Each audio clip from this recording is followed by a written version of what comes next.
Good morning, 988. How may I help you?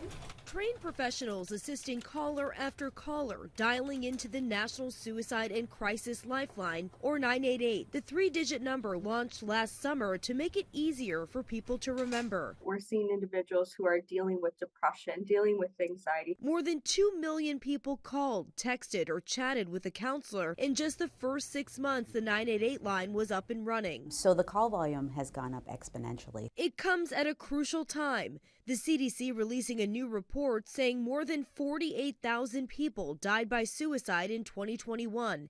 That's the highest number in 4 years. We are providing empathy, really building rapport, but also safety and risk assessing. There are more than 200 call centers spread across the country, and now the program is expanding, having counselors on hand who speak Spanish and those who specialize in helping LGBTQ youth. When someone calls in, they're able to hear a recording that states if they press 1, they get the veterans line. They press 2, they get Spanish, and they press 3, it's for LGBTQ. The response has been intense. The volume was higher than we expected. When you're an LGBTQ young person, you want to make sure that the person is using your correct pronoun. You want the person to understand what you might be going through. And there are plans to develop text and chat options for Spanish speakers in addition to the voice line. It's important that they can actually express themselves in Spanish via text and chat. When you have folks, for instance, who are struggling with their gender identity, sometimes actually hearing their voice can be really triggering for their suicidal thoughts. The Suicide and Crisis Lifeline encourages people to reach out to 988